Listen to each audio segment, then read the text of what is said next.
स्वधास्तोत्रं ब्रह्मोवाच स्वधोच्चारणमात्रेण तीर्थस्नायी भवेन्नरः मुच्यते सर्वपापेभ्यो वाजपेयफलं लभेत्। स्वधा स्वधा स्वधेत्येवं यदि वारत्रयं स्मरेत् श्राद्धस्य फलमाप्नोति कालस्य तर्पणस्य च। श्राद्धकाले स्वधास्तोत्रं यः शृणोति समाहितः लभेच्छाद्शतानां च पुण्यमेवं न संशयः। स्वधा स्वधा स्वधेत्येवं त्रिसन्ध्यं यः पठेन्नरः प्रियां विनीतां स लभेत् साध्वीं पुत्रगुणान्वितं।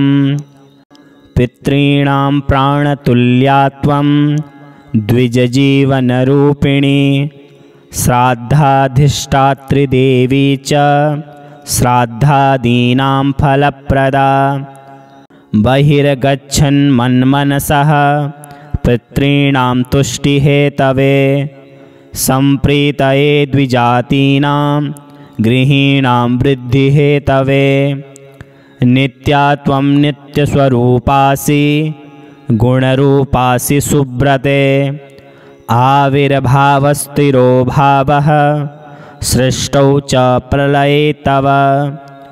ॐ स्वस्तिश्च नमः स्वाहा स्वधा त्वं दक्षिणा तथा निरूपिताश्चतुर्वेद षट्प्रशस्ताश्च कर्मिणां। पुरासि त्वं स्वधा गोपी गोलोके राधिका सखी धृतोरसि स्वधात्मानं कृतं तेन स्वधा स्मृता। इत्येवमुक्त्वा स ब्रह्मा ब्रह्मलोके च संसदि तस्थौ च सहसा सद्य स्वदासाविर्बभूवः। तदा पितृभ्यः प्रददौ तामेव कमलाननां तां सम्प्राप्य ययुस्ते च पितरश्च प्रहर्षिता। स्वधास्तोत्रमिदं पुण्यं यः शृणोति समाहितः स स्नातः सर्वतीर्थेषु वेदपाठफलं लभेत्। स्वधोच्चारणमात्रेण तीर्थस्नायी भवेन्नरः मुच्यते सर्वपापेभ्यो वाजपेयफलं लभेत्। स्वधा स्वधा स्वधेत्येवं यदि वारत्रयं स्मरेत् श्राद्धस्य फलमाप्नोति कालस्य तर्पणस्य च।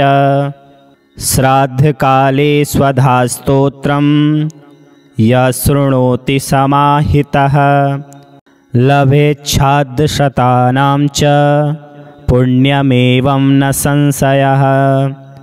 स्वधा स्वधा स्वधेत्येवं त्रिसन्ध्यं यः पठेन्नरः प्रियां विनीतां स लभेत् साध्वीं पुत्रगुणान्वितं।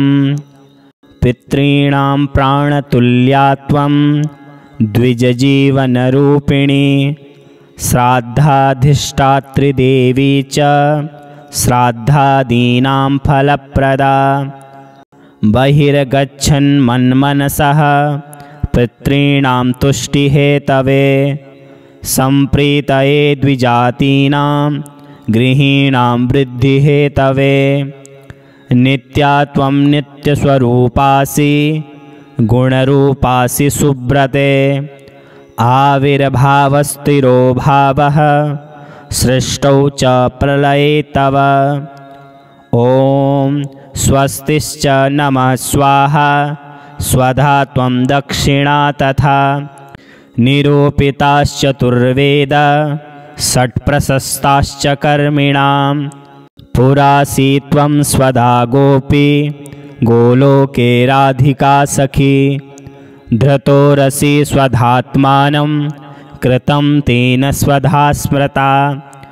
इत्येवमुक्त्वा स ब्रह्मा ब्रह्मलोके च संसदि तस्थौ च सहसा सद्य स्वदासाविर्बभूवः। तदा पितृभ्यः प्रददौ तामेव कमलाननां तां सम्प्राप्य ययुस्ते च पितरश्च प्रहर्षिता। स्वधा स्तोत्रमिदं पुण्यं यः शृणोति समाहितः स स्नातः सर्वतीर्थेषु वेदपाठफलं लभेत्। इति श्रीब्रह्मवैवर्तमहापुराणे प्रकृतिखण्डे ब्रह्माकृतं स्वधास्तोत्रं सम्पूर्णम्।